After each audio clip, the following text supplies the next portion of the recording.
So, quick recap for those of you who weren't the last stream. Today I'm going to talk about the workings of this clock. This is a bit of an oddball.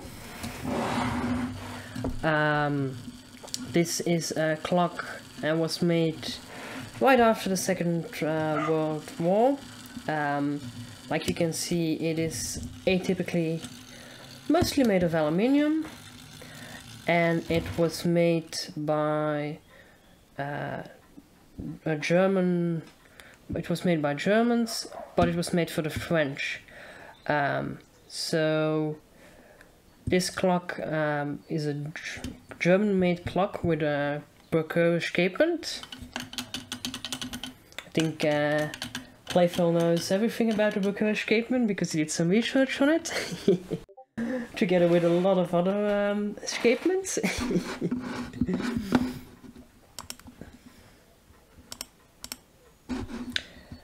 But yeah, what's also very atypical about this clock is that it is a bit, well, it's nicely engineered in a way that it's completely unnecessary.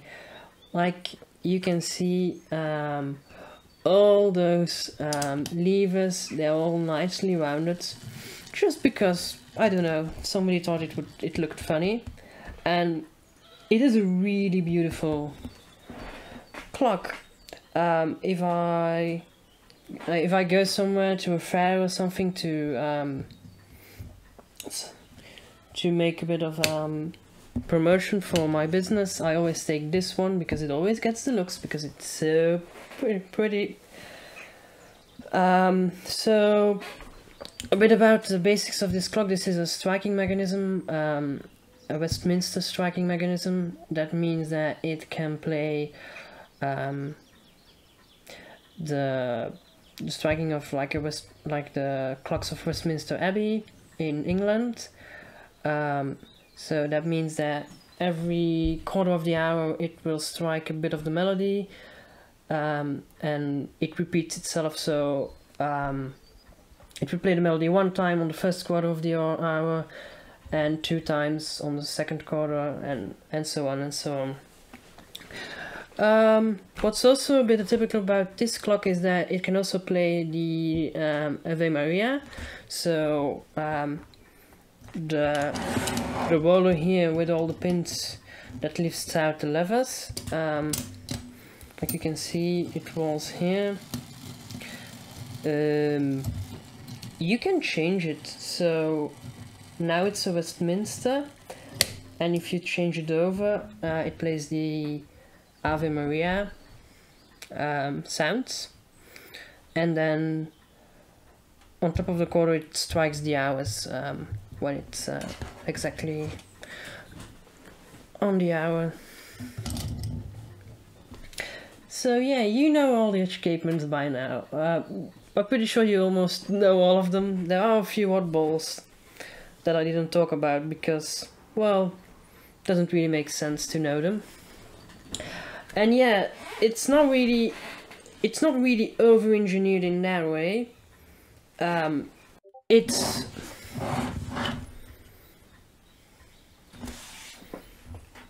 well, I can move the camera closer, but I don't know about focus, but I can.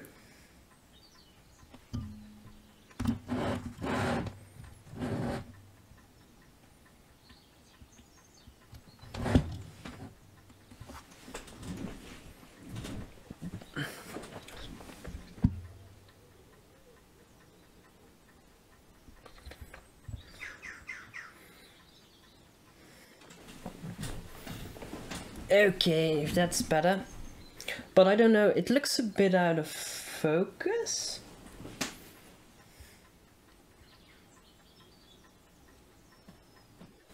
I'm going to turn on the room lights because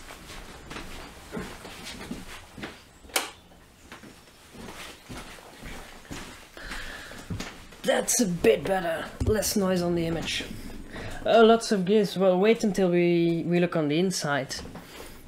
But I don't know if we're going to get there today.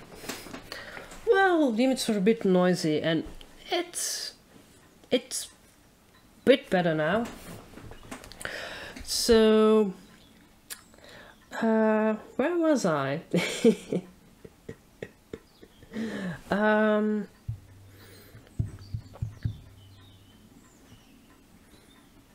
I can't remember what I was explaining. Yeah, I wanted to tell, like, it's over engineered in a way that like, for example, a lot of clocks can't handle turning them backwards to correct them, because those levers catch behind something or something else and then they break if they turn it too far. But this one is pretty well protected, and I'm going to show it later on. But at first I'm going to talk a bit like about like the general workings of the striking mechanism, because that's all you can see here, and then I'm going to later on dive a bit more into the inside if we get there today. Otherwise it's going to be next week. But so I'm going to, because I don't have hands for this clock too, so I'm going to use a wrench to turn it. But that's because I salvaged this clock from the dumpster at school because it was going to be thrown out. So that's why I don't have, I only have the movement, and also on the back side normally he would be a pendulum leader, and of course the pendulum and the suspension spring, but I don't have those. But I do have, I just took some like to show you what they look like. So this is the suspension spring, which normally sits here, and then this is a pendulum leader, so this goes in between the suspension spring and the pendulum. So it normally would hook here and then here, but you see, like, this one is too short, like it wouldn't really fit. But I just took those from a random clock just to show you.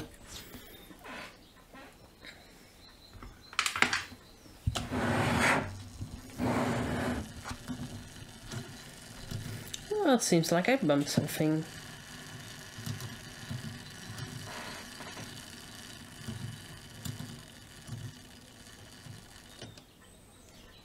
Yeah, like I remember it was at school, and I was working on this clock because it was a clock for my friend, but he had to repair it as an assignment. But my friend wasn't really too good with clocks, so I remember because this system is a bit different than most clocks, and I figured it out how to regulate it properly to get it working. But my friend at the time, he got into a depression and he quit school, and the teachers at one point decided to throw this clock out, but I was able to save the movement because they had already thrown out the case by then. Yeah, that's a valid question. Be right back.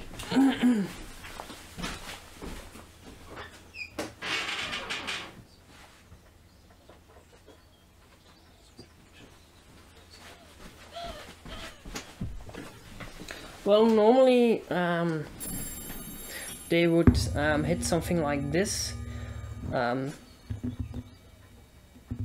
It's a bit like the strings in a piano, but like gongs. They all have a different length and they're all tuned for different frequencies, so I can... It's a bit bombastic if you hit them all, but try to...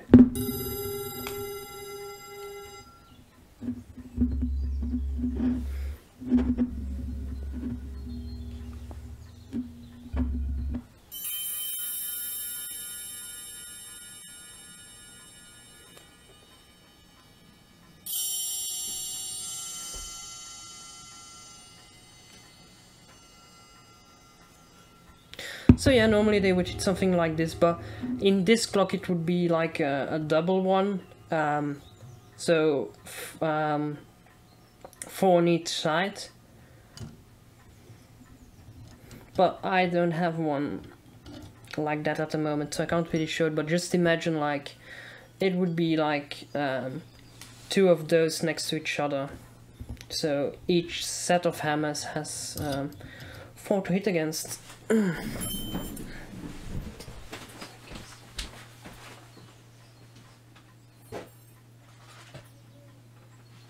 you can see here.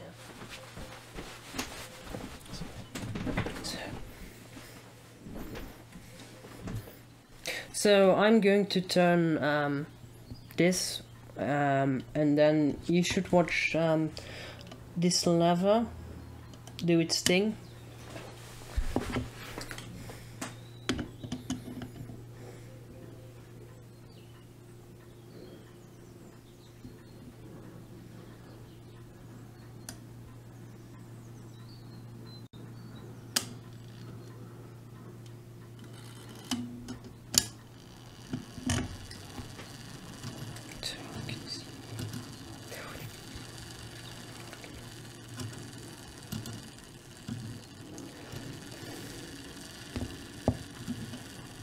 Yeah, some of them are spiraled, but mostly if you have multiple of them, they aren't spiraled. If there are like more of them, they are mostly just straight like these ones. So you could see that this lever, when it's 1 of the quarters of the hour, this lever will lift everything here up, and then until 1 moment this will liberate the gear train behind here, and you can see that it will move a bit. Yeah, that's another clock behind me that you can hear now. I don't know if I can overpower it with my voice, but I hope so. So I'm going to remove this lever to show you some things behind it a bit better.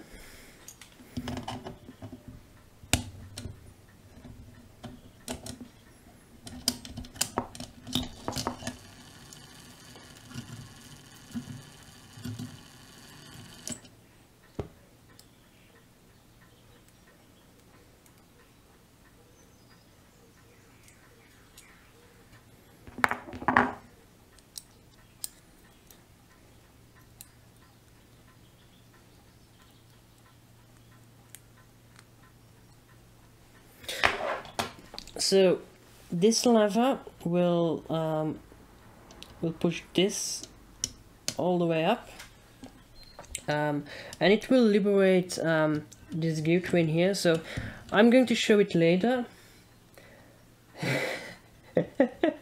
Well, you'll learn it in like small steps. So by the time you're working on a clock like this, you know how to put it together. So this gear has a pin on the side of the gear that's poking out, and on this lever there is a small block poking through the plate here, and it will block that pin, so it will block the gear train. So if this gets moved up by some pins that are here, those are on those pins here, they turn equally with the minute hand. So if they get lifted up, they will liberate the gear train, because this piece is in between, and it will lift this lever up, and then it will turn until this lever can fall in one of those notches here, and then this will lower, and it will block the movement again. So if you have any questions about that, now is the moment.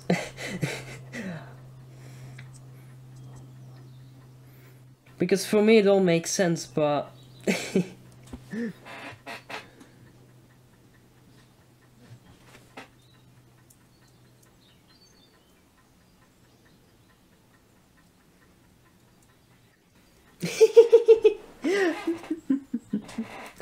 it's like doing an online class. Well, it's an online class, but I'm doing it for fun. Well, some teachers are doing it for fun probably too, but you don't have any questions yet. Okay, that's great.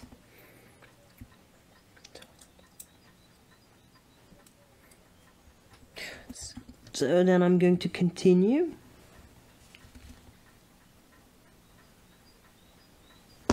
So I'm going to mount this one back on.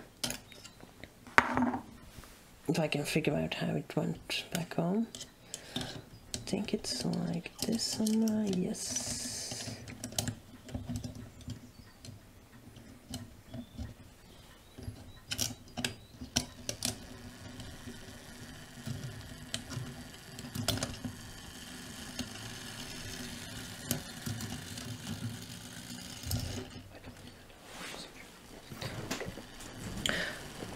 So I told you before that there are a lot of securities built into these clocks, and one of the securities is that what if you do this? You turn 2 ticks in one time and you don't give the movement to catch up. Now you have introduced a fault, because you've turned the minute hand 1/4 further than the movement thinks it already is. So they thought about that. So you can see here the cut for the last quarter, so actually the hour, because there are 4 quarters in an hour, but like the end of the 4th quarter is like on the hour itself. That cut is deeper. So, and I'm going to show you those pins, because they solved that by making one pin a bit higher.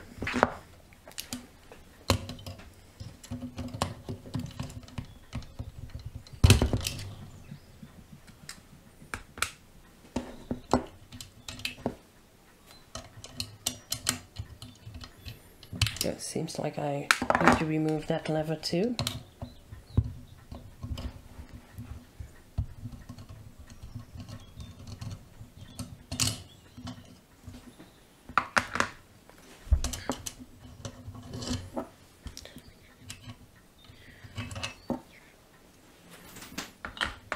So like you can see now, it's a bit star-shaped, and this is a bit higher.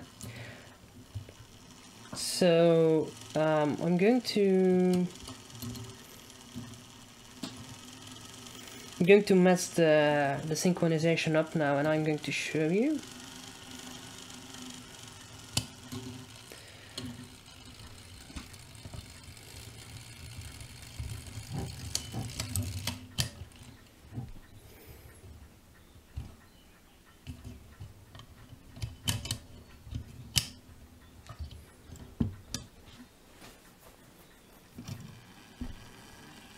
So I'm going to let it spin now.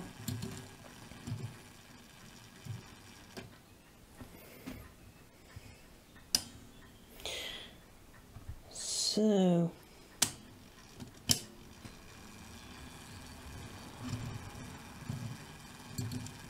well, yeah, the gears that I removed now are from they are what we call the hand gears, so they drive the hands. But since like I don't really need a clock, and this cam is from the hour striking mechanism, so we don't really need that either right now. So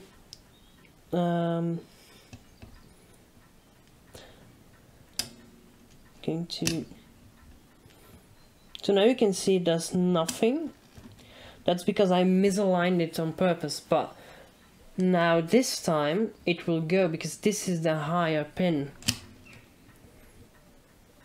It should go. Did I mess it up?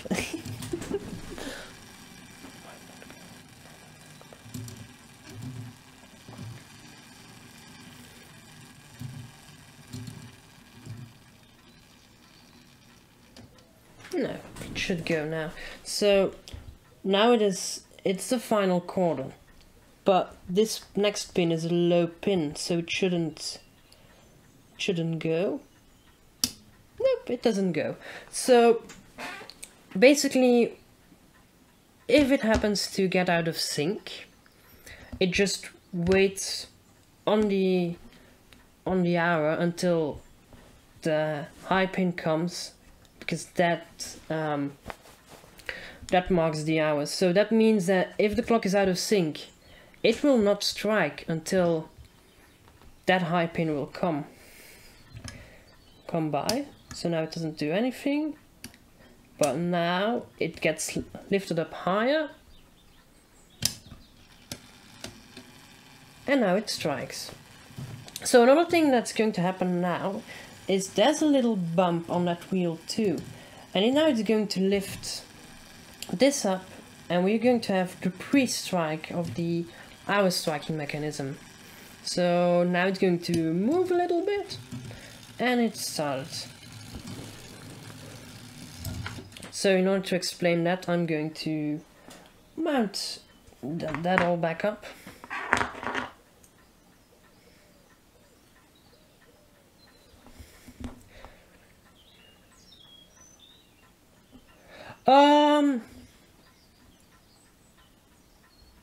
Well, it kind of depends on what clock it is, but that could be the case, yes.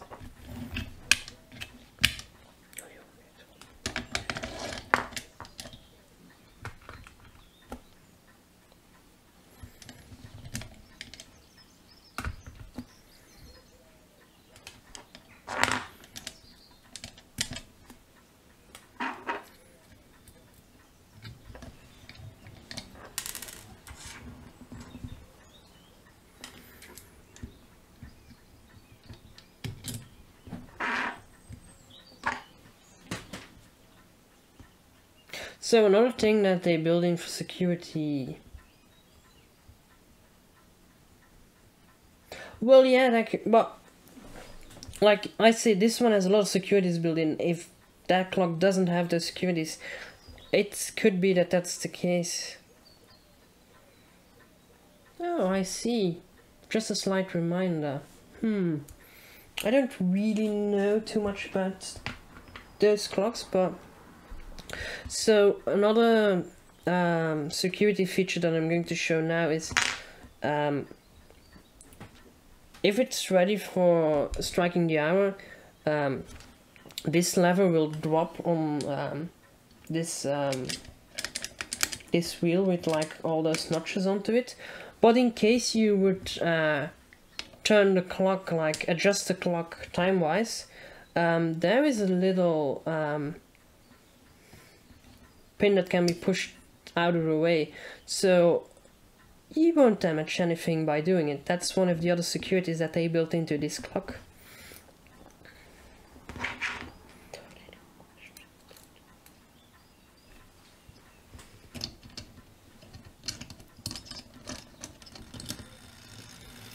So again, if there are any questions, now is the moment.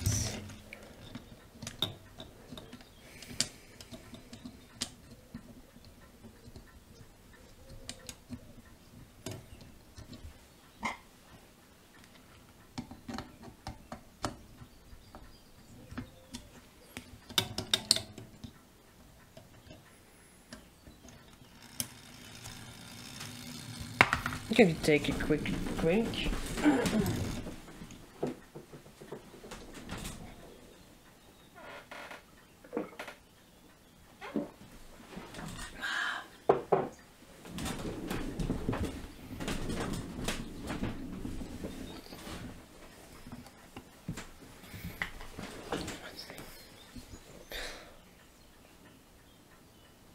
What do you mean? What's this? The security against the hammer?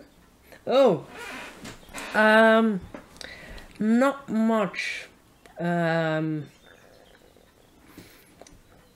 Like, this clocks can handle a bit of abuse, but a hammer, nah. Like, to disassemble them completely, you need to use a hammer, but you need to be pretty careful about where and how you hit it, because definitely this one, because it's completely aluminium. But yeah, there are some stories about people who disassemble a clock by themselves and can't put it back together and end up using the hammer out of pure frustration. Mostly it doesn't end well for the clock, nor the owner of the clock, because they end up without a working clock at the end.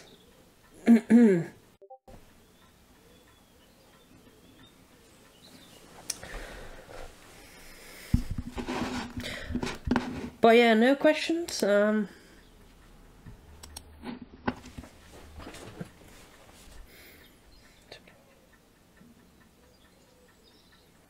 I'm going to show that that basically in order to get the hour striking mechanism to work, the hour only strikes when the quarter striking, like the Westminster striking, is done, and basically the wheel here, right at the end, it has a small bump, and that small bump lifts up this lever, and it lifts it up until it hits this lever. Can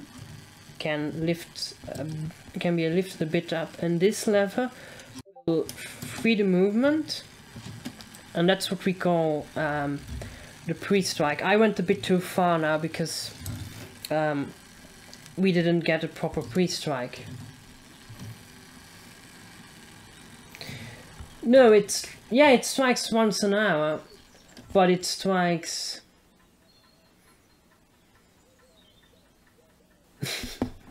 it strikes once an hour, but it only strikes the amount of hours at that time after the Westminster sound is done.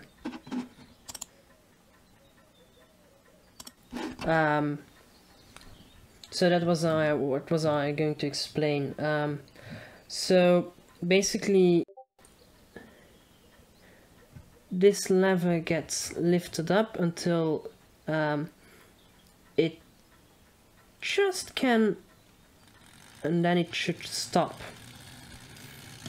But it doesn't, because this one wasn't lifted. So let's try that again. So it's ever so slightly. Yeah, now this one, but normally after this one's done. Yep, and now you can see that's, yeah, 4 times 4 o'clock. So now you could see, so the moment now it's going to drop, and then it's going to strike the hours. So I don't know, now it's 1 time, 2 times, 3 times, 4 times, 5, and now it's going to stop. It's a bit out of focus, it seems.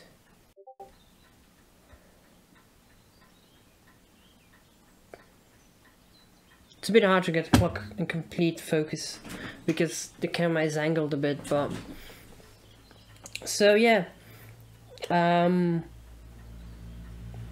Did everyone understand the pre-strike, or?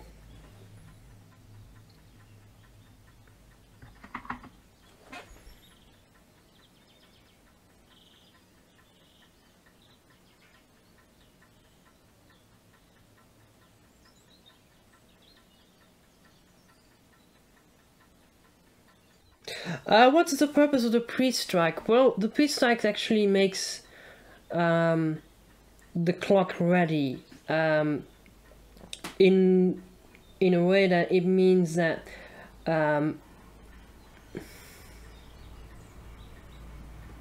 well, a pre-strike is basically this lever will move out of the way, so those two gears have little pins on them, and they are blocked by those two levers. So this will lift up, and it will block the pin here, and but because it's lifted here, it will, and it will. You saw it move a bit. So basically, this lever came free, and then there's a little bit space in between this lever, and then it hits. Basically, the pre-strike puts this part of the movement in a ready state. So if this one drops down, like if this is done, then it will have no problem just starting right up. Because if there's any how do you write? If there's any strain on the movement before it, those hammers will not come up to speed properly to get a nice sound out of the clock, like out of the gongs, basically. That's the purpose of a pre-strike. So basically it's making that part of the clock ready to go.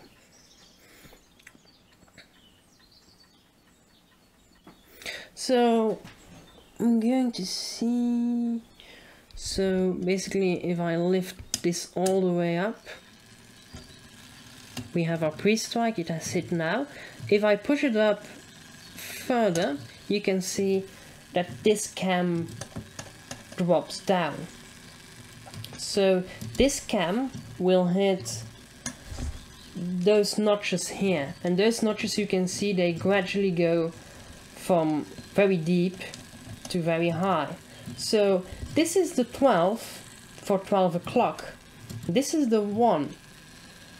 So the deeper this cam can fall down, the more it will strike, because every time you can see those detents here, every time it strikes on this wheel, there's a little pin, and it will move those notches one up. So I'm going to let it do it now so you can see. Now it takes, voila, it goes one detent further, another further, and so on until, yeah, that's how it counts. So now the moment you can, now it drops down. So this lever again will drop down, and on this wheel again, now it has slowed, and the pin on this wheel will hit again, finishing actually the striking of the hour. And now it's ready for the next hour to go up again. So I'm going to demonstrate it once more. So the pre-strike, it hits again. We're going to lift it higher. The cam drops until the detent, and now if we drop it again, now it's going to strike, and it's going to count again until this pin can drop down, causing this lever to go down and blocking the mechanism again, ready for the next time.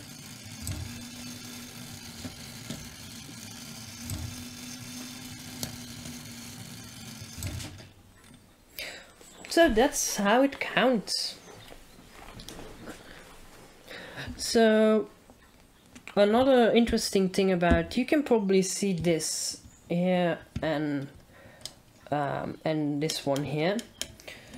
Those are called wind vanes, and wind vanes regulate the speed of the mechanism it's running at when it is not lifting up those hammers. Because if it's not lifting up those hammers, then it doesn't really, it will go up in speed otherwise. But this limits the speed of the gear train, and like this one of the melody, of the Westminster melody, is even fancier, because it can extend outwards. I don't know if I can, like, you can see that it has a little spring. It kind of works like a ball governor, like something like that, but with a bit of wind vane. So it will go open if it goes too fast and will even catch more wind.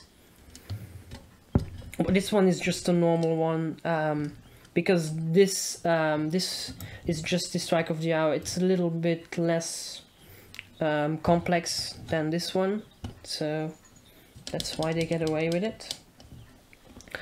So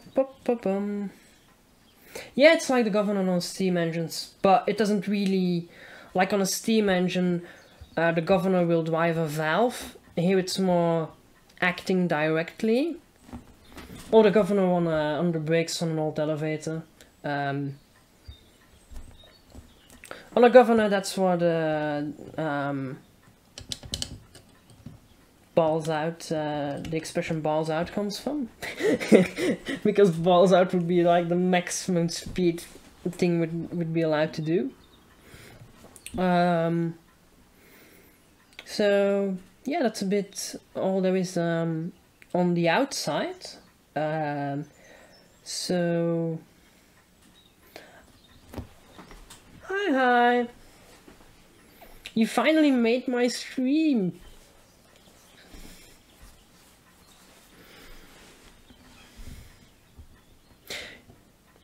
Yeah, it's braking because of air velocity, yes. And making sure that the gear train doesn't go too fast. Like I was repairing another clock yesterday, and I'm going to show it quickly because it's kind of a funny story. So yesterday I put together this clock, and I wound it up, and the moment it started striking, the striking mechanism went crazy, and I was like, oh, hi, and have a good day at work. So what I was going to say is, you can see that on this wind vane there is a little notch, and that notch is meant to be bent, because if there's a little bit play in the hole where the axle runs in, you can adjust that play a bit by bending this one to this side or further out, depending on how the play is. And this one was bent out too far, so this gear and this gear weren't in contact with each other, meaning that the wind vane wasn't turning. So when it was ready to strike, it would just go crazy fast, because once the hammer is lifted and it doesn't have to push this thing up, the gear train is just free to move as fast as it can, so it went crazy. Well, that way of adjusting is actually pretty common in old clocks. Definitely for not pocket watches, but travel alarm clocks. They would have that at the escapement, and that meant that a clockmaker could just bend it outwards, remove the escapement, just throw the whole clock into cleaning solution, clean it completely, and then they would do something that we call doing an airplane. That means winding up the main string completely without the escapement in place, like just blocking it with a piece of wood, removing the piece of wood and letting it run as fast as it can. And I can tell you, it makes a sound like an airplane, like more of a railing jet. And then, yeah, that's a bit violent. Then all the dirt would come loose, and then they would oil it, put the escapement back into place and then bent that little notch back into place, securing the escapement. But the only problem was you can this is brass, so you can only do that ever so often before that lip breaks off. So basically, yeah, it was clock abuse. The watchmakers at that time, they were just making money, but I can't blame them, because watchmakers at that time, they had to like do so much work. Like they would work Saturdays and Sundays because they had so much clocks and alarm clocks to do, travel alarm clocks, watches, because back then it was very common and they weren't as high quality as they are now, so they had a lot of repairs to do. So yeah, anyways, this was what happened yesterday. So you can see it's a bit tilted this way, and that was what I had to do to make it run. And I don't know if it picks up the mic, but I need to, it's a bit too deep now, so I need to move it a bit out.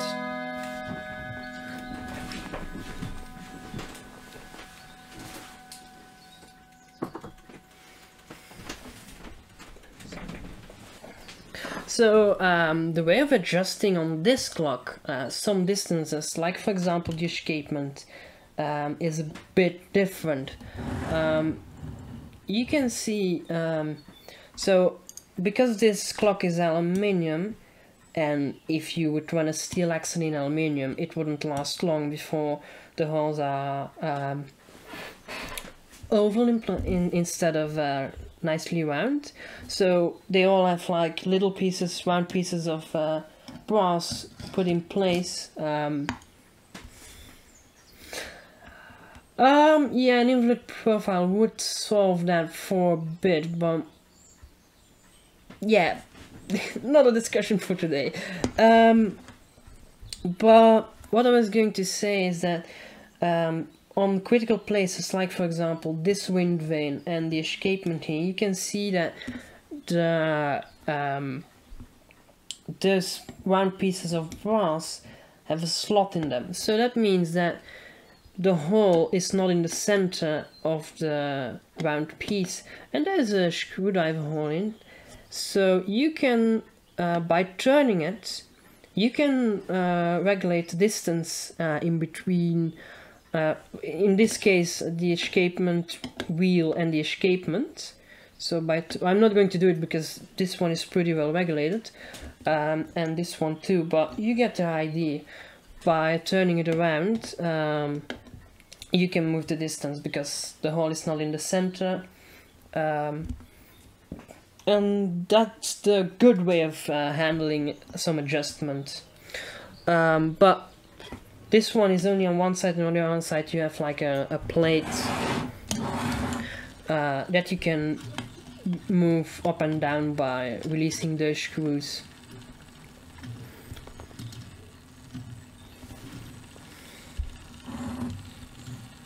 Any questions about that?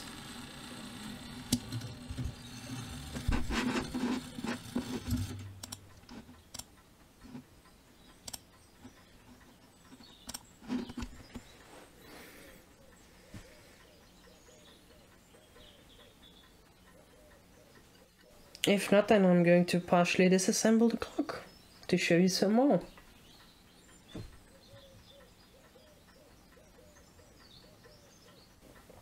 So yeah, before I disassemble it, like this is the gear, the wheel that lifts up the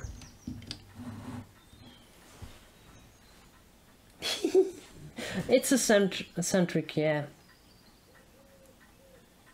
Before I disassemble it, I'm just going to show you this. So this is the thing that lifts up the hammer, so you can see it's just a star-shaped wheel that lifts up this pin and lifts up the hammers. Here's a little spring that makes them bounce back. So temporarily murdered. Well, it's it's a bit disassembled, but yeah, I'm going to make sure it doesn't feel any pain, and it will be back up and running again this evening. So for this assembly, I'm going to first remove this, so the melody roll, and then we can have a closer look at the melody roll.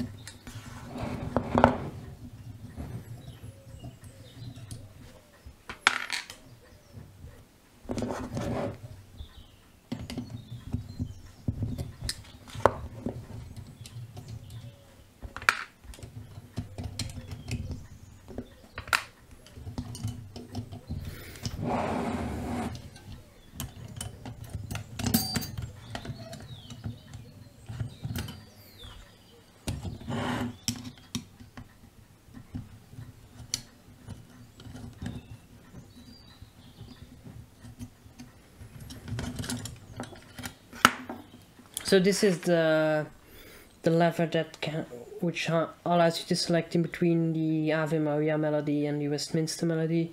So you can see there's a notch here, and that catches on the plate, so it's either like here or here, and then this notch goes into this slot, and it allows the ball to move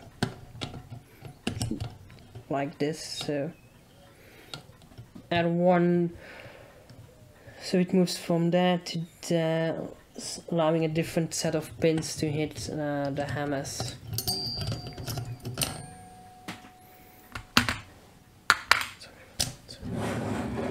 So when the thing is spinning, it lifts up the hammers like this, and then they fall. In this case, they fall on their own back. Some of them have little springs here, but this is just gravity, hence the big bend here, allowing the center of gravity to be that they fall always on their own.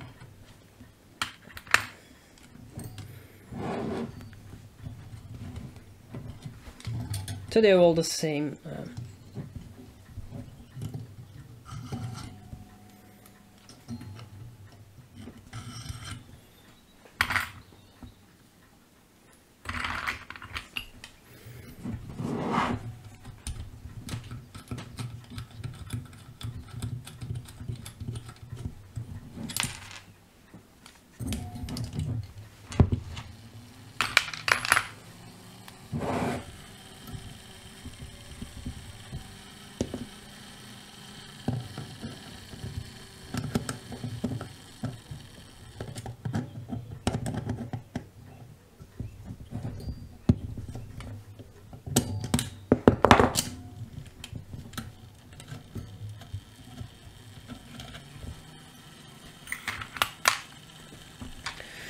So you can see I'm using a pair of pliers to undo all those nuts. That's because none of those nuts are standard size, so it doesn't bother to get out your keys to do it, because they will never fit.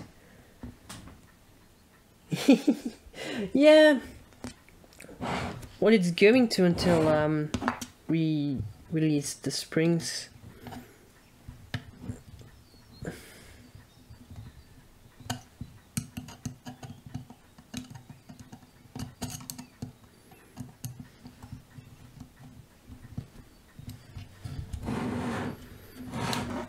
So now I'm going to remove this pin here.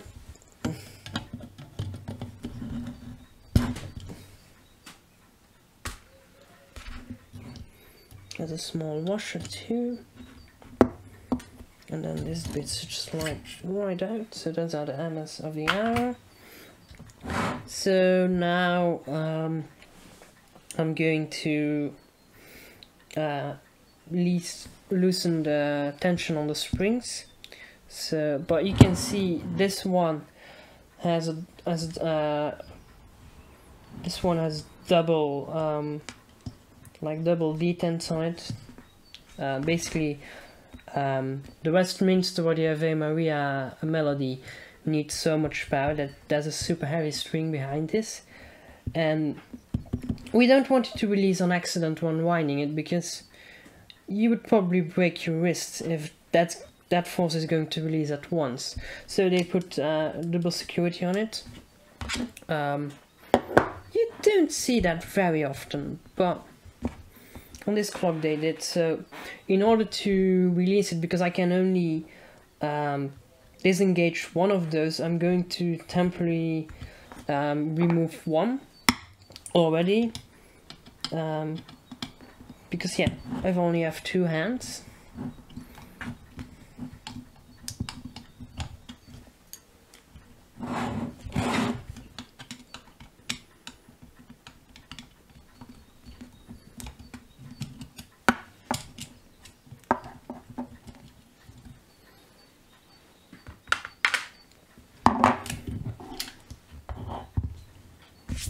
So yeah, now I have one disengaged, so now I'm going to use this tool, which allows me to have a good grip on it, so I can gradually release the force.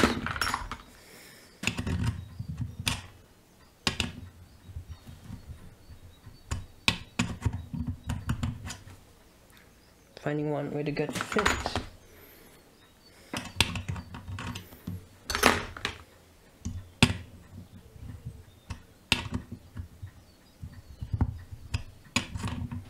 Yeah, it's probably going to be this one.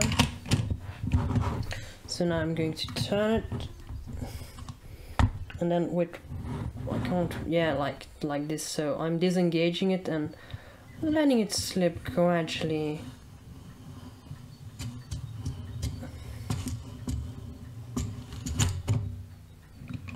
So that's one done. Two more to go. I'm trying not to cover the camera, but ooh, there's a lot of power on this one too.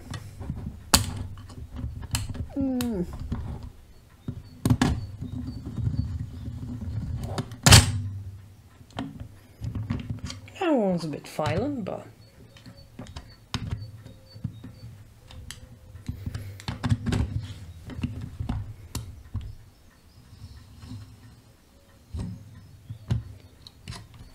so there's no force on those springs. I can safely disassemble it. So what you can see about this movement is that it's split up into 3 pieces, which is very nice, because that means I can show the 3 pieces into different steps without risking all the gears falling out. And so yeah, let's open one up.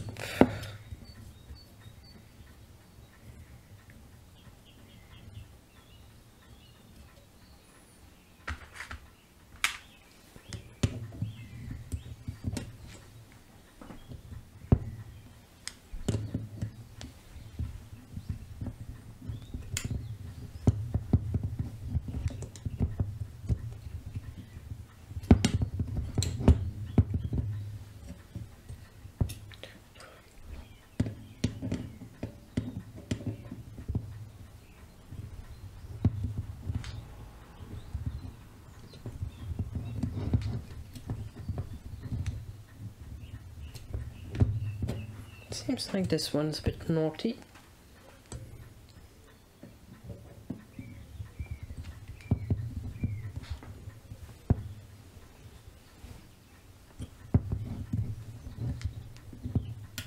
But it's coming loose. But still not by hand, a bit annoying, but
So now you can clearly see all those brass pieces inside of the aluminium.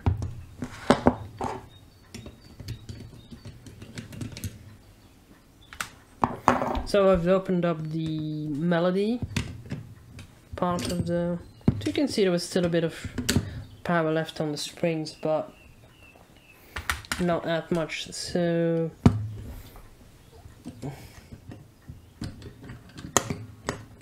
basically this part of the gear train is all reduction. So we have a lot of force here, but not many turns, and we want that to at the top be a lot of turns with not that much force, because we don't need all of the force that's stored in here at once. Yeah, even more gears. So you can see the melody roll engages straightly with the barrel, and inside of this barrel is a huge spring. I mean, all of those are, but this one is the largest one. So this one we can't get out because there's something else on the other side. And here we can see that's one of the this is one of the pins that can get blocked by the mechanism on the other side. No, all of those gears are useful. They really are all useful. So this is just also an intermediate gear. And then this is the wind vane, so we can have a better look at the wind vane now. So you can see it opens up, there's a spring here, and if that can get depressed by this one, it opens up and it can even catch more wind. So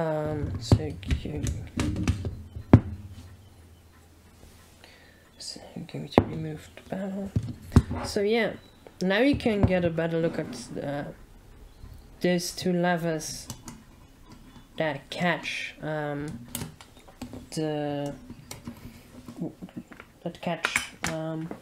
that pin here. So this sits here, and this pin gets caught by either that lever or that lever, depending on the state. So it kind of has a pre-strike, but it's not as outspoken as in this one.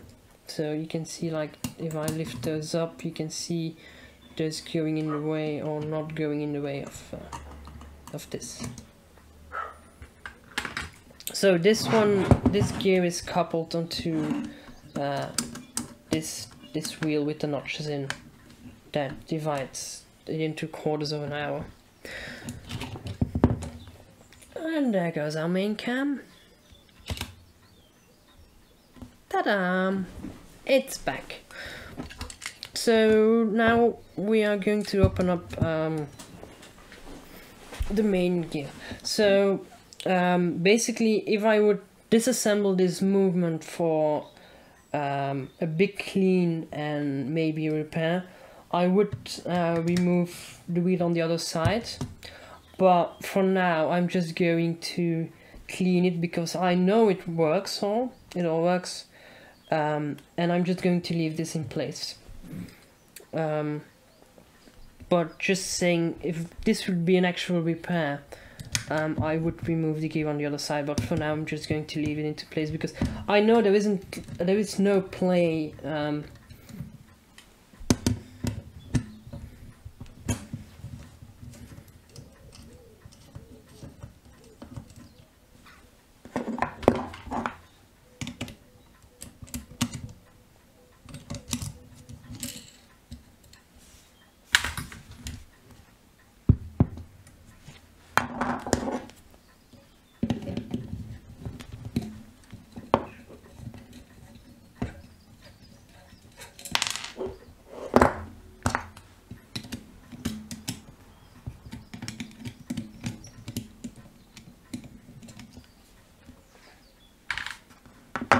So now I'm going to open up just the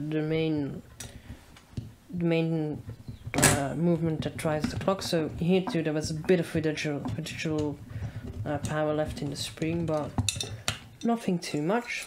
So the first thing we can see is the rocker escapement. So it's always a bit this shape, depending on how many teeth of the escapement wheel it takes, and then there are those two. Those are half circles. Those are the pallets. So in most older clocks, these pallets will be ruby or synthetic ruby, depending on the age. But in this clock, they are just steel. And if they are steel, they last a fair amount. Like, they will last something 20 years, sometimes even more if they are regularly oiled and greased. And they are pretty easy to replace. They are just a press fit. You can knock them out and just replace them with a good quality steel, and they will last for a while again. Then there's the escapement wheel. Not really anything special about that. Gear teeth's a bit different. Gear teeths are a bit different. Then we have the intermediate wheel. Also nothing special about that. Then here we have the center wheel. The center wheel drives the watch hands and like the reducing mechanism in between the hour and the minute. And then here we have the 8-day gear.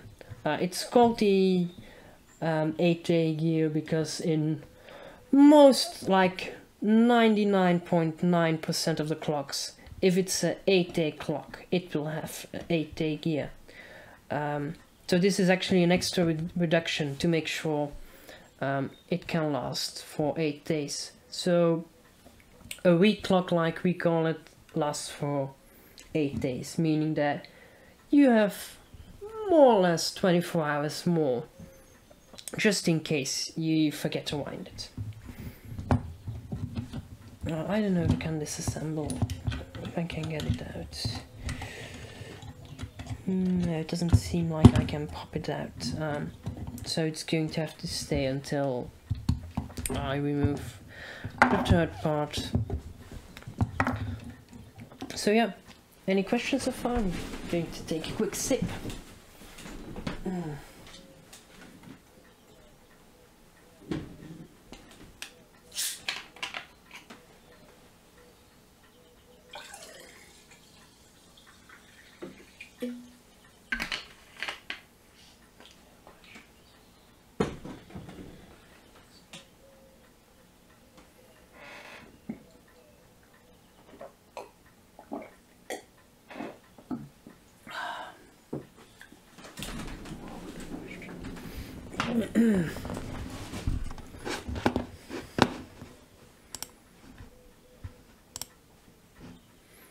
Well, no questions. Well, that means I'm doing a great job at explaining it all.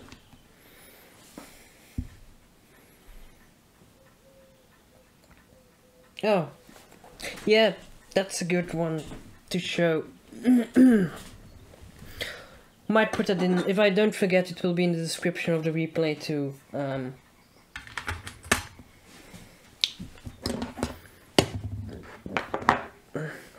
So up to the last part. Thank you. I'm really enjoying myself. I think that's also important. Like, to explain something you really know about, but you also like.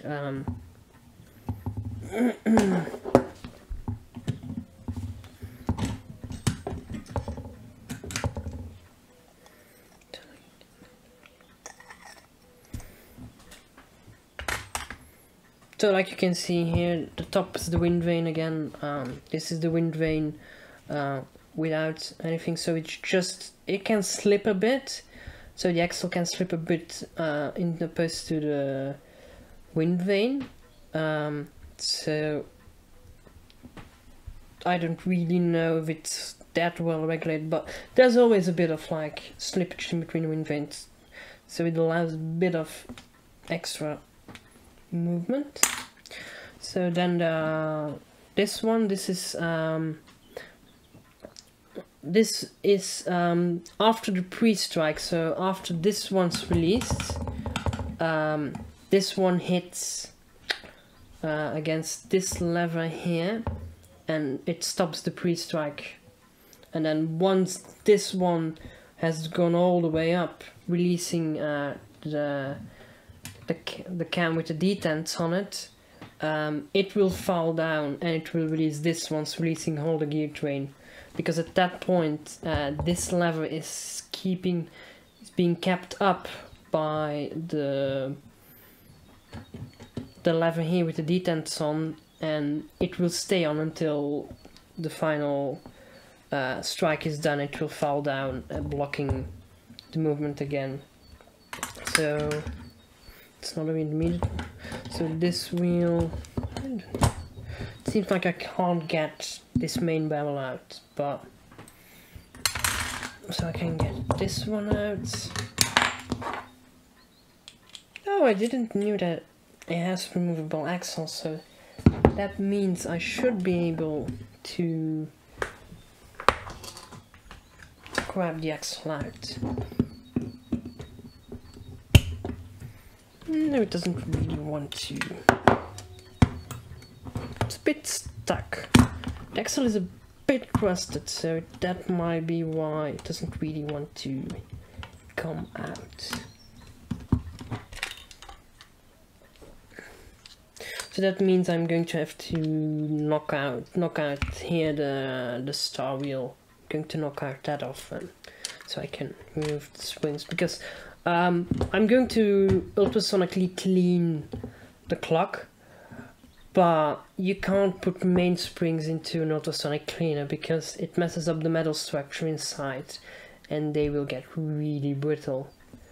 It doesn't turn to all the mainsprings, only some of the mainsprings, but if it happens, it's a real problem, because you can basically take the mainspring on every part of the spring and just break it with your bare hands, something that you aren't supposed to be able to do with a mainspring.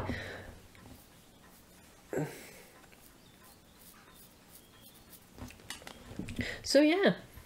That's about it, I guess. If you want to ask me to show something again, I can, like,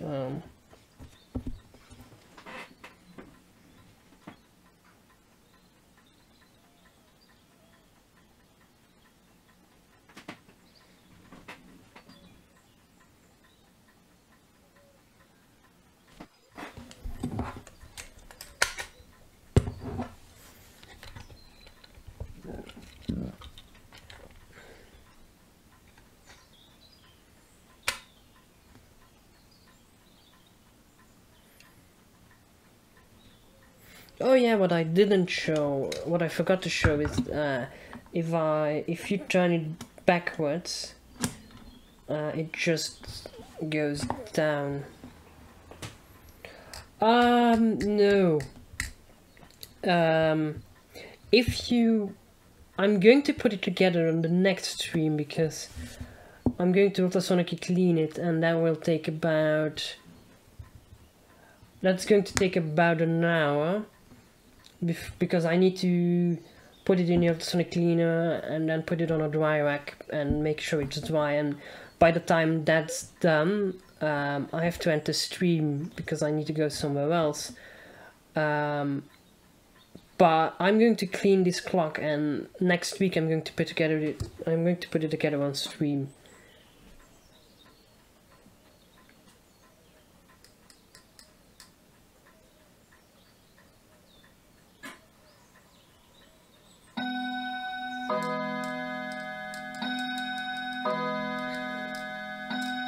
So what I was going to show is that if you turn the clock hands backwards, what would happen? So you can basically see that this lever just goes down. This lever just goes down, and it just pops right up. So you're not really damaging something, and yeah, traveling back in time. And like I said, you can see here this notch. It's just going to fall away. Like if it would be, can't really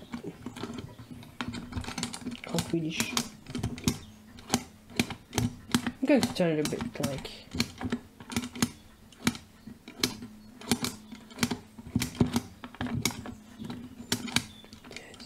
yeah, that clock is not running very well at the moment. Our client's coming to pick it up next week. By next week it's going to run pretty well. So like I was going to show, like you can see, like kind of this pin here kind of falls away. Like now it's behind this cam. That's also like if you would turn it backwards and this cam would engage, like you're not going to damage anything. It's a common cause of clocks that don't have that to see this one bent, because they put so much, they try to turn it backwards and they put so much force on it. It bent this piece.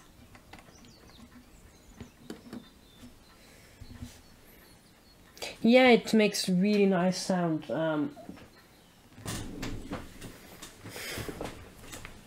So yeah, any questions about this clock, or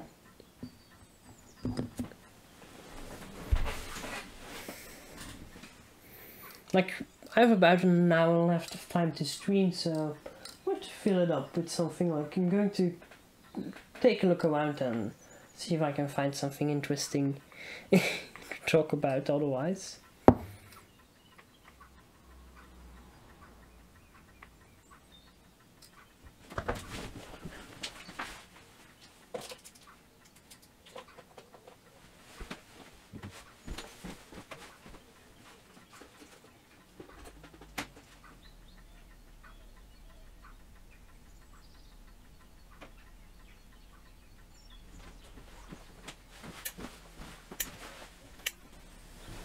Yeah, it's a really cool clock. I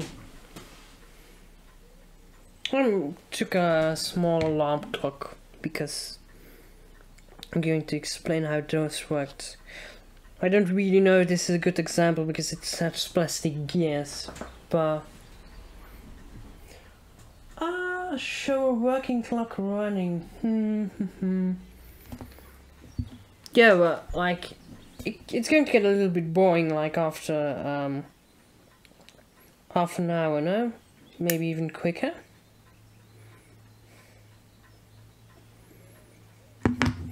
So I'm going to wind up this alarm clock real quick and see if it works, and if it works I can show it.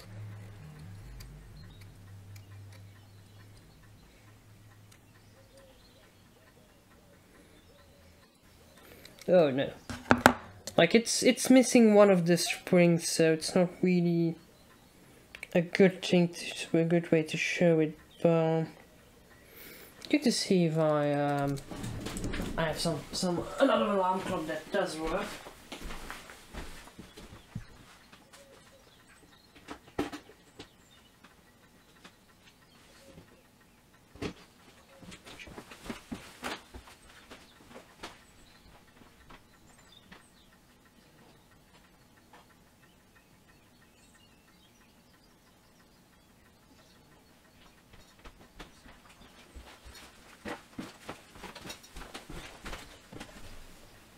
Just took a random one of my collection. It should work. It worked 5 years ago, so it's probably good enough to demonstrate it for today. I'm going to move the big clock out of the way.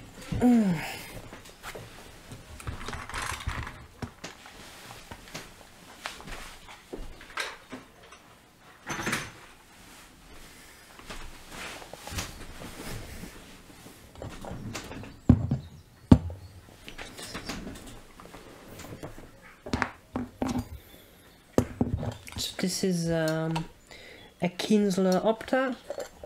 Like, the outside is in pretty bad shape, but I kind of like it that way.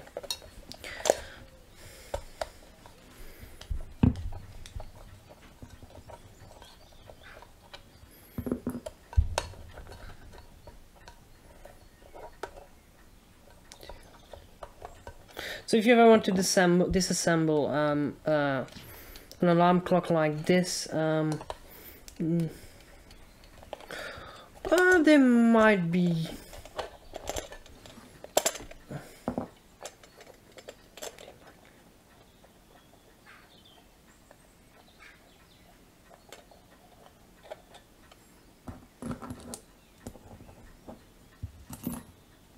so yeah, like I said, if you ever want to disassemble an alarm clock, just twist those handles in the wrong way, like the opposite way of the handle, and those ones you should just be able to pull off.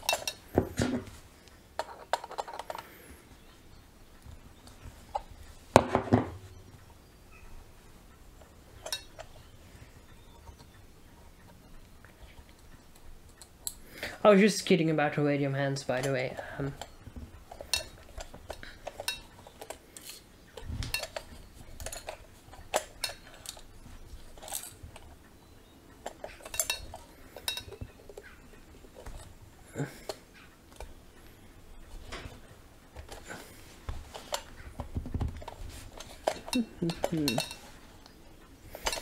Question is, I think it's a bayonet closure on this one, but I'm not sure. Don't really want to pry it open because that would damage the paint shop.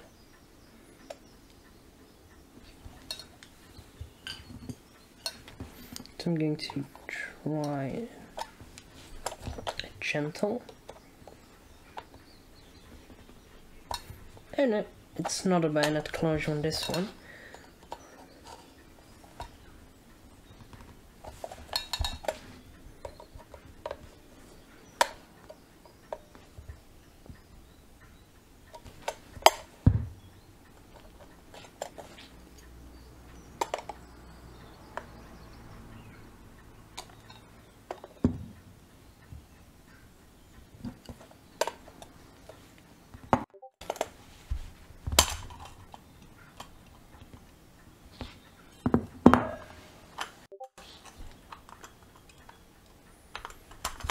So yeah, now you can see the inside, but this is not really the interesting side of an alarm clock. The interesting side is the other half. So normally the feet hold everything into place together with the nut of the stopper. To get the nut of the stopper off, you kind of need to. There were special tools for that back in the day, but I don't have it. I don't have this. Need to get a bit creative. So I'm using the round part of the cutter.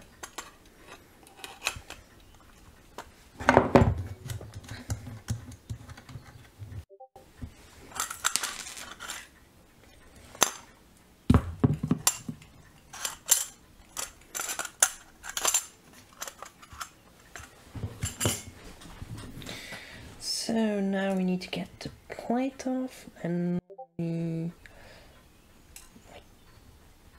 can quick peek under it. No. Wondering how. Can we just pull it off? No, we cannot just pull it off.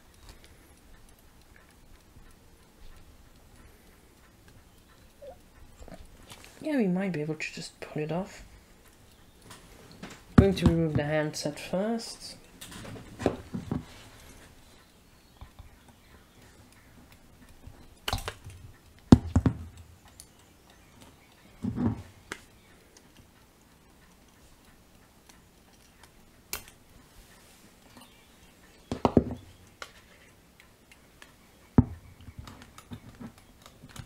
Trying to use my fingernails for smaller ones because I'm just going to crush them otherwise.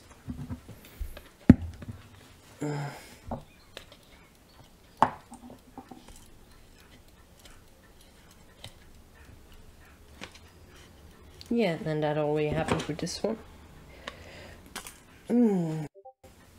Don't worry, it's a quick replacement for it. So yeah, it seems like there are slits, so I think it just might be able to just lever it off. Nope, doesn't want to. I really want to show you the font because the font is the interesting part.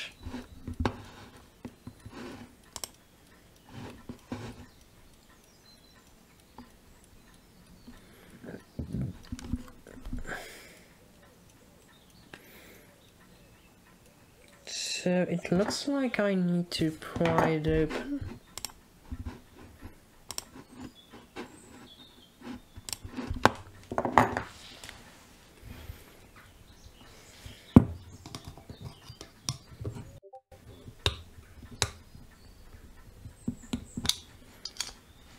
And then, nope, doesn't really want to come off.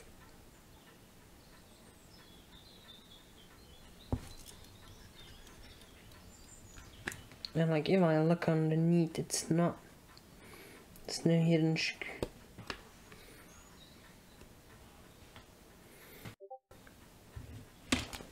so I just removed the plate. So I can show it like this actually. That's also good.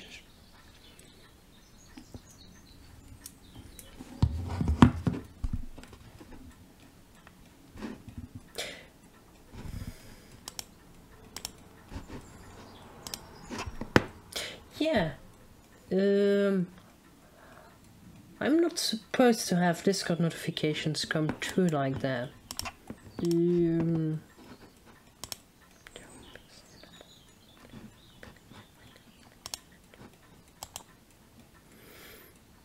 Normally they aren't mixed into the main. Yeah, they're open Babelspeak. So normally Discord notifications aren't mixed into the main mix that goes to stream. But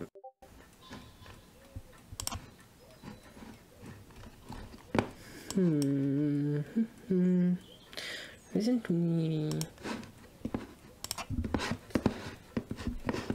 I'm just going to mute Discord completely for now. Investigate that later.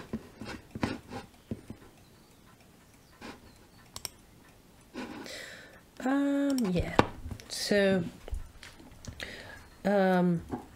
basically what I'm going to show you is how an alarm clock knows basically when to start ringing, because that's pretty important, that your alarm clock rings at the right time.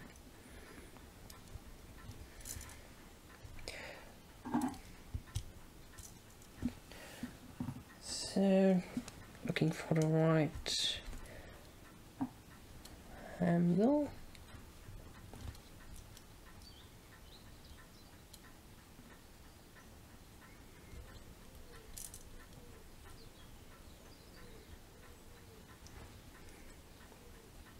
Looking for a way to show it because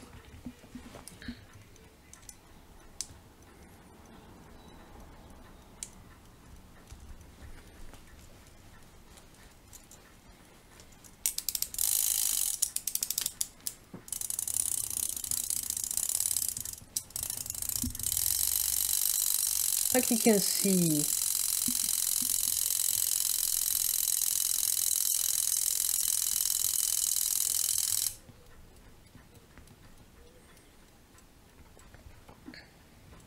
So basically, you can see this gear, which is part of the hand mechanism, has a collar on it, and that collar has a detent in it. I'm going to zoom in a bit to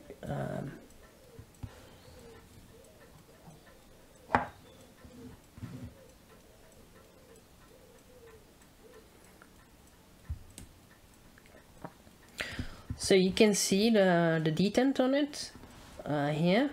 I think should took my screwdriver. So basically, if this pin falls into the detent, there is this black spring behind it will pop up, so it will push this gear up, and then here, don't really know if I can show it like that. So it's a bit out of focus, but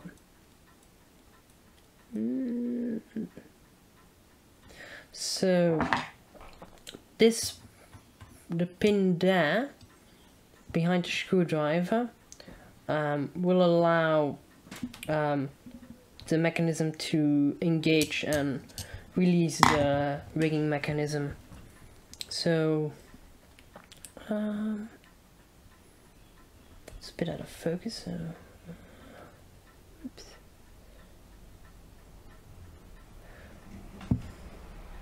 So so this is the lever, and if this goes this way, it goes upwards actually, like it was positioned like it was earlier, then it allows this to release, and this is the ringer. So basically, when the detent can fall, this can move up, and the pin here will move out of the way, allowing it to ring. So that's basically how an alarm clock works. So if I turn it until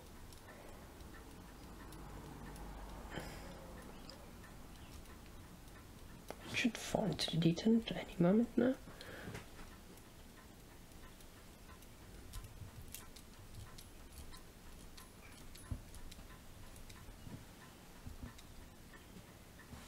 Oh, come on, keeping it in focus is a bit hard.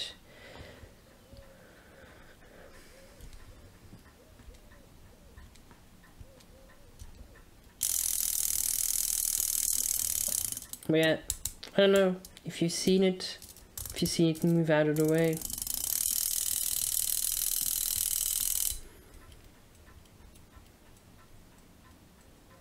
Going to do it again, trying to keep it in focus. Where's the focus plane? That's about right.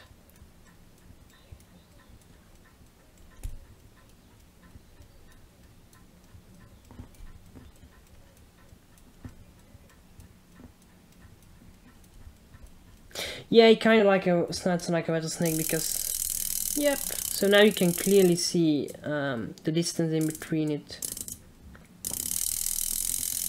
And then once it turns further, it stops again because now the pin is above the detent again. So yeah. So for the rest, there isn't really anything special about an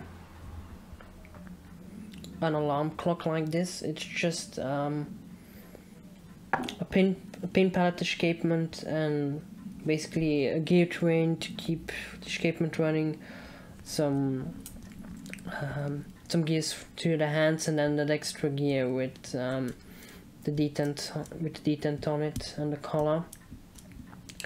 Yeah. Any questions?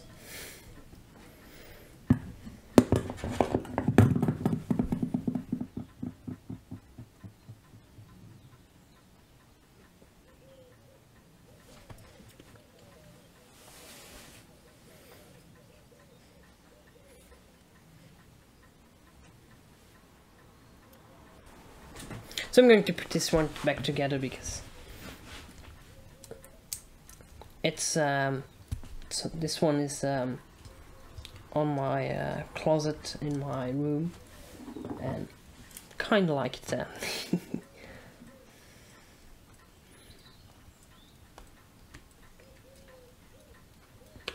Oh no, I can't really put it completely back together because I need to find a replacement because I broke one of the small hands.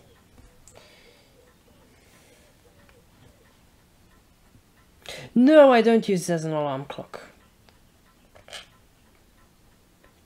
It's kind of a barbaric way to wake up.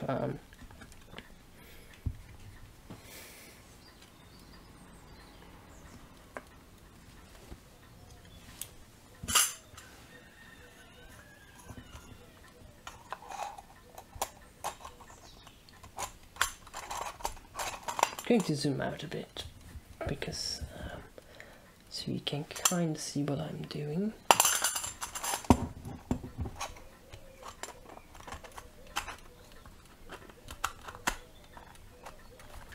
Yeah, getting it back in with like the spring is not in a barrel. It's kind of a snug fit.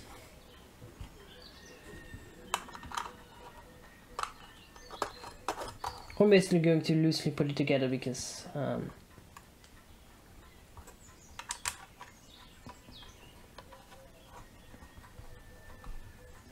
no, I don't use my phone either. I use a very old electronic alarm clock, just with a radio. Yep.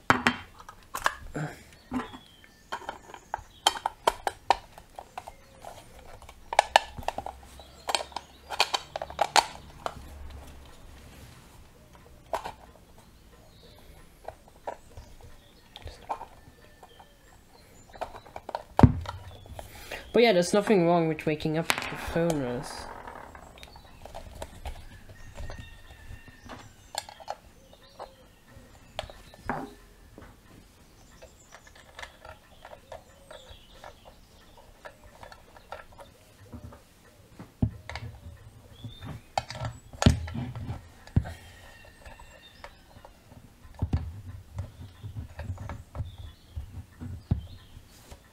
I'm not going to leave those up anyways.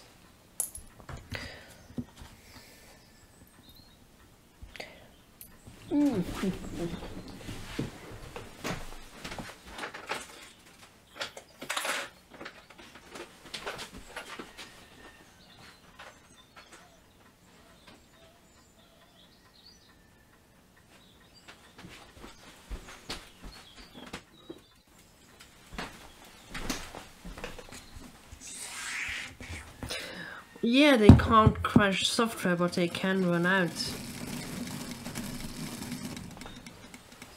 So, don't have anything else to show you, so...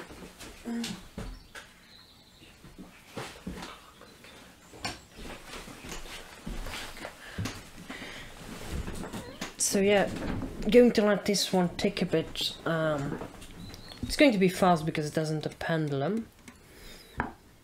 It doesn't really want to, because this one has a gear sticking out on the other side, so if I put it on the table, it just will run out because the force of bringing it over the table is too much. So just put it on a wooden container.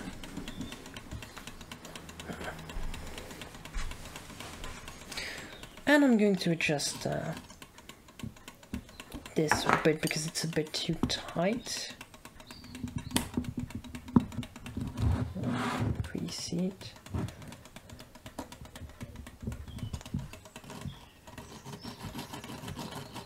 Because I don't know if the mic picks it up, but it doesn't. You can hear it. That is, it's the proper distance in between the gears.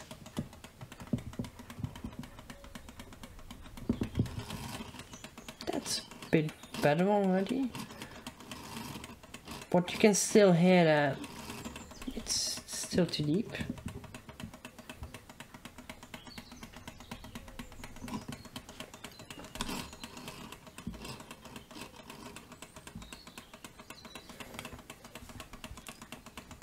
Yeah, it's a bit of time travel.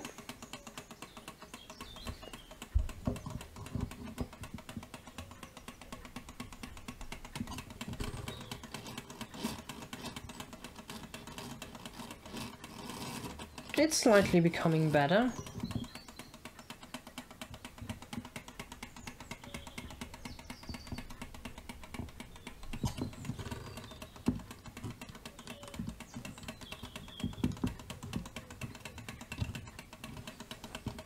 Oops, I bent it too much inwards. Now it's blocked completely.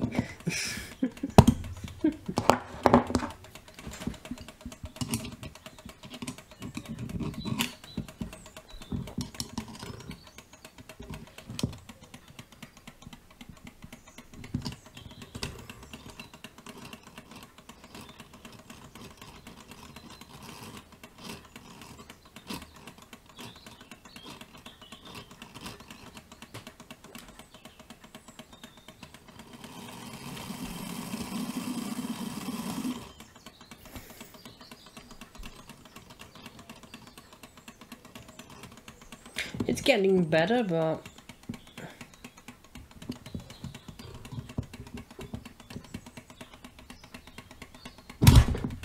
oops, it slipped out.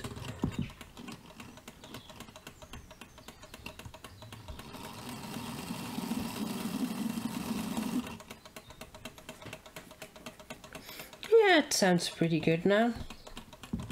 Like, remember, this clock's also dry, so it hasn't been oiled yet, so there's also a lot of sound coming from the gears, the other gears, the axles not being oiled.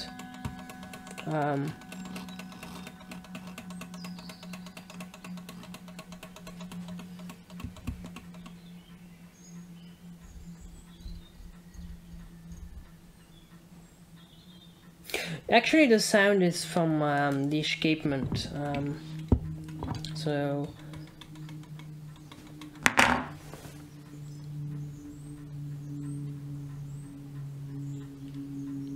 don't really seem to. It's a bit dark in there. Going to lighten up the image a bit.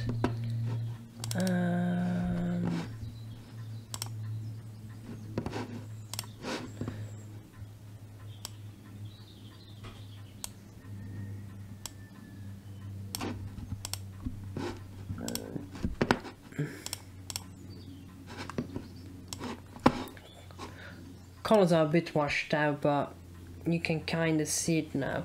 So basically, every time, this is the escapement here, and every time it releases one of the gear teeth, it makes a tick or tack. So tick, tack, tick, tack, tick, tack.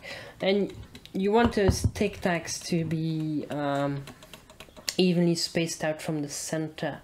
So basically you want the tick to happen an even amount of degrees, an equal amount of degrees than the tack out from the center, because everything past tick and the tack is actually, it's a bit wasted. In a watch we call it the lost space actually.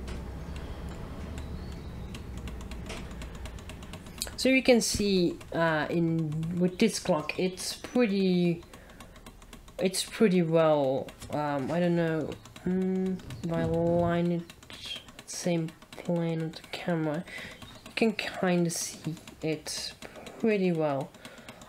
So if I oil this clock, it should run okay.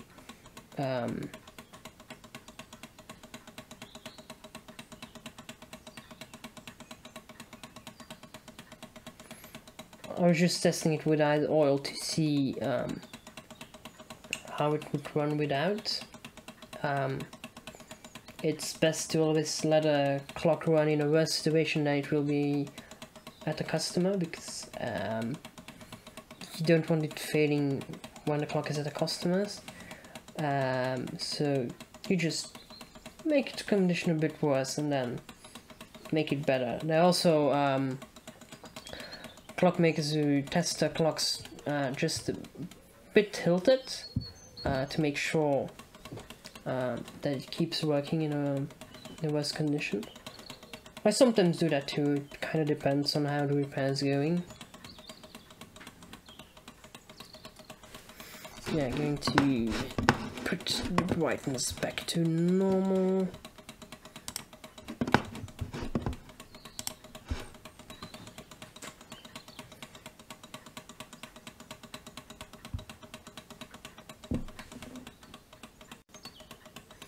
So yeah, going to mount the pendulum and the pendulum leader on this one.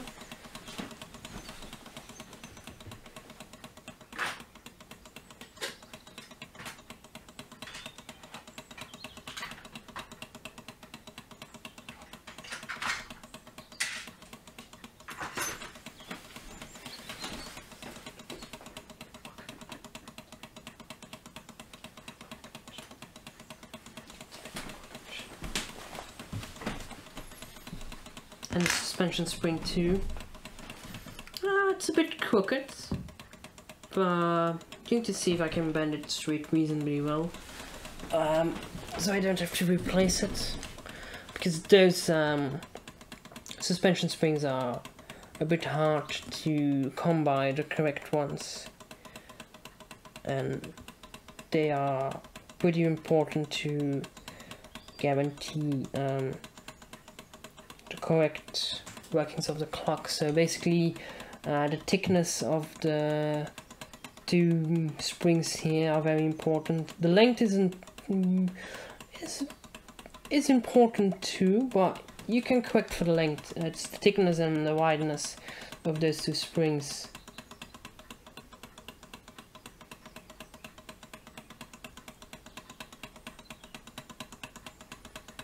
So yeah, that's way better now. So now I'm going to find the tapered pin to hold it in place.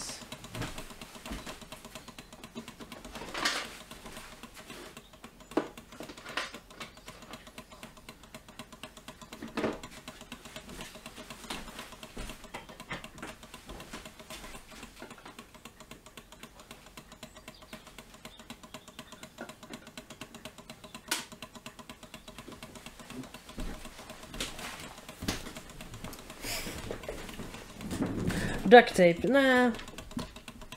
I've seen someone try to use super glue. It didn't really have a good result.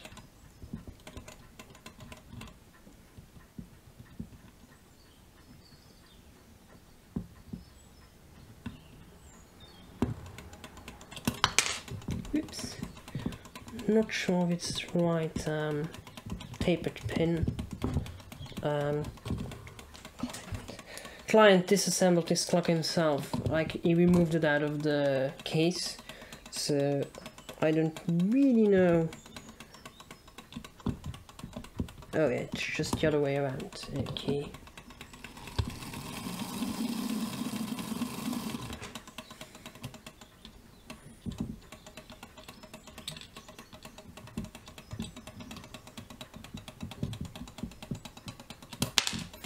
Yeah, super glue, it worked for a while.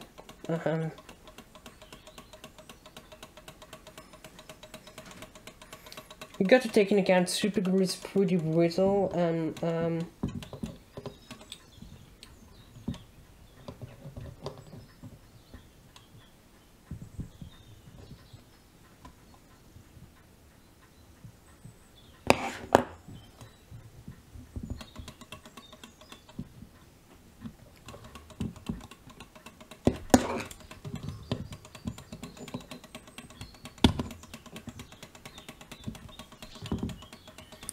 so suspension spring is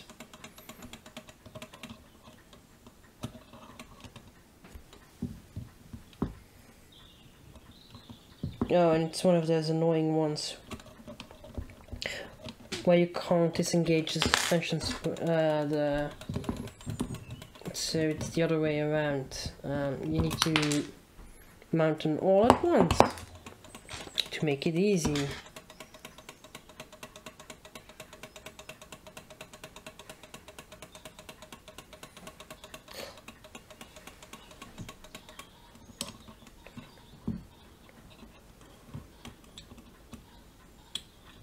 Oh no, it wasn't a client, it was somebody at school who just tried it for shits and giggles, I guess.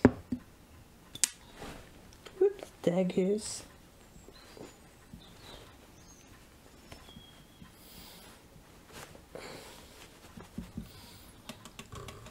There goes the tapered pin. Going to look for it. Gotcha.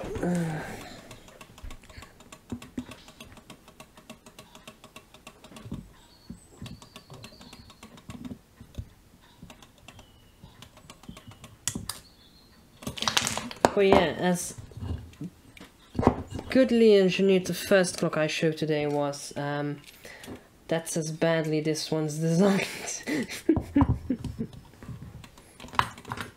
Like, they are very annoying to put together in this way.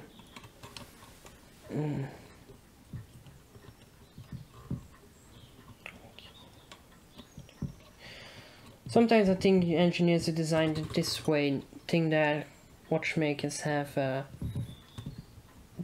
to 2 arms extra, with a full pair of hands extra.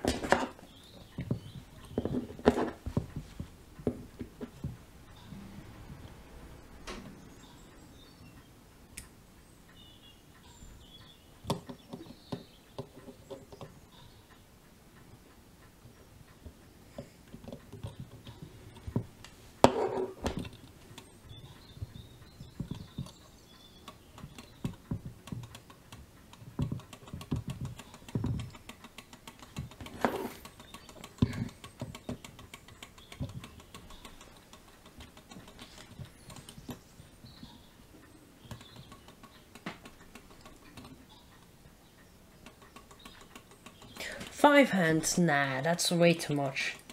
Think about all the fingernails you need to cut if you have 5 hands.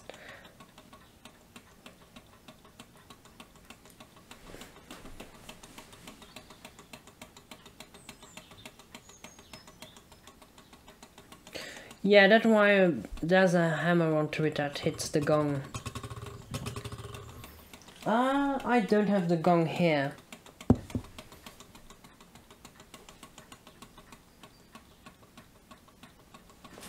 I'm going to place that wire back on.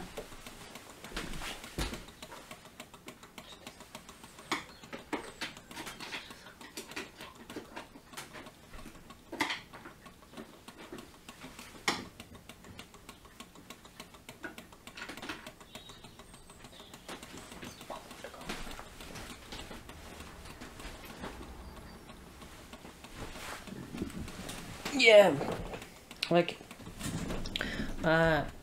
those hammers, the end is made out of leather, and if you put them into your ultrasonic cleaner, or if, like, you get them wet, they basically ruined, because it's leather, but it's compressed leather. But if they get wet, they expand, and you can't use them anymore. The modern ones are made out of plastic, so those you don't need to remove. But if they are like this, they are leather, you need to remove them before cleaning, because otherwise they are ruined.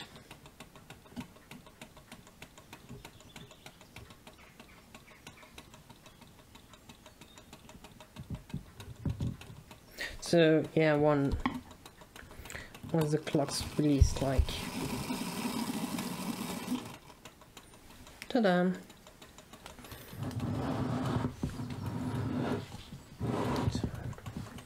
So now I have about 20 minutes left, so I'm going to explain now how a bit of a simpler clock works. I'm going to take one of the hands.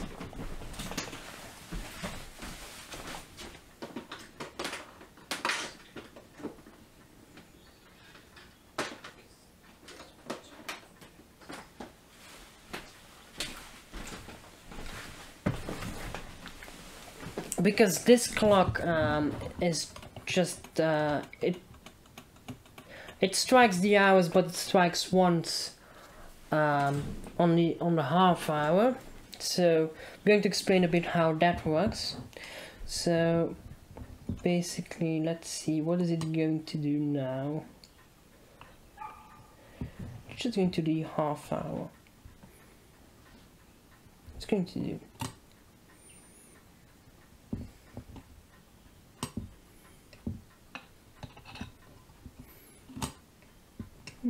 isn't striking properly. It's a bit stuck. So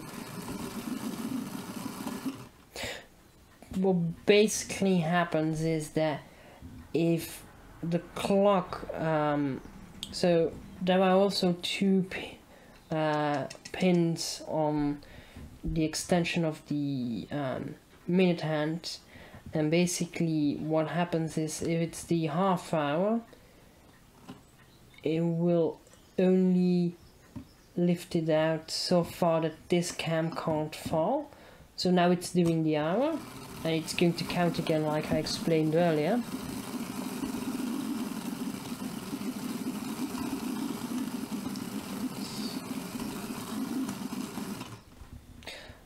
But if it's the half hour,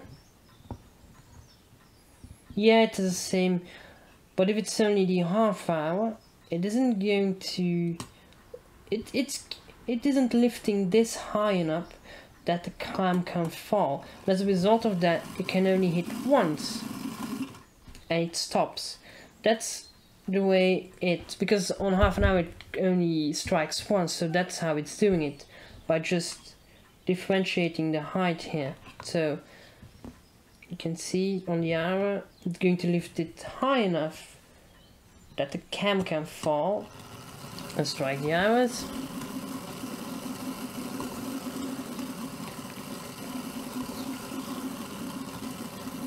Now once again, once this can fall, it's going to block a pin here. But if it's just half an hour, it's only going to lift it high enough that you could see the pre-strike here. So the pre-strike has gone now, and then it's just going to count once, and then it falls back in here and it blocks the movement again. So next week I will try to have a clock with another counting mechanism, a very old counting mechanism with a lot of flaws into it, but it's going to be interesting. And after that I'm going to play some Astroneer on stream. I haven't played Astroneer in a long time, and I have never finished the game, so that's probably the first game I'm going to stream. In between, like, things going like on like Lego or showing something clocks. And in the future I hope to get a microscope hooked up with a camera, so that I can show smaller things like mechanical watches and chronographs and things like that. But that's for the future.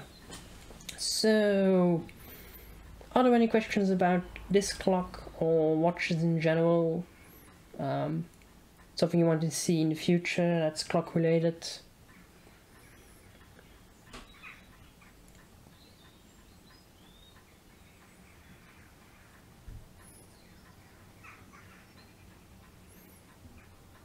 Like, I might show some electromechanical clocks in the future too, but I'm not sure. I need to probably demount them a bit before stream to get to the interesting bits pretty quickly, because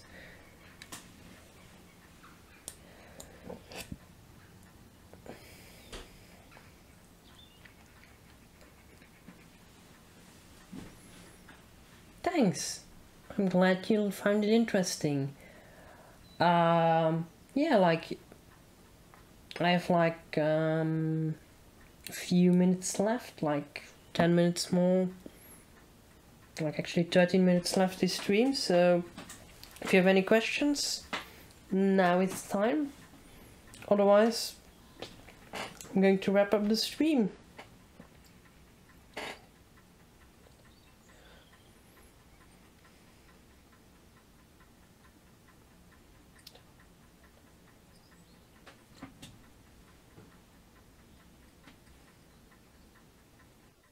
Okay, so a bit about like when I will be streaming. I'll probably be streaming every Tuesday and Thursday. For now, that works for me.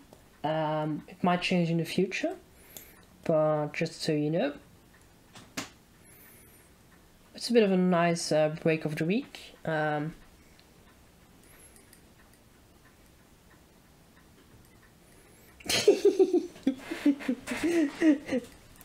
Well, I don't know, I never really had online... Well, yeah, I did have some online classes, but not really where you could ask questions that easily. But yeah, I think you speak from experience. Okay. Well, I've given online classes before, and there were always questions, but that was for more of an adult experienced public, so I think that counts a bit more in that direction, like...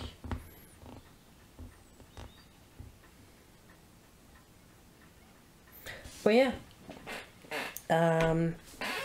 I guess this is the stream then. Bye bye everyone, thanks for hanging out in chat, thanks for watching.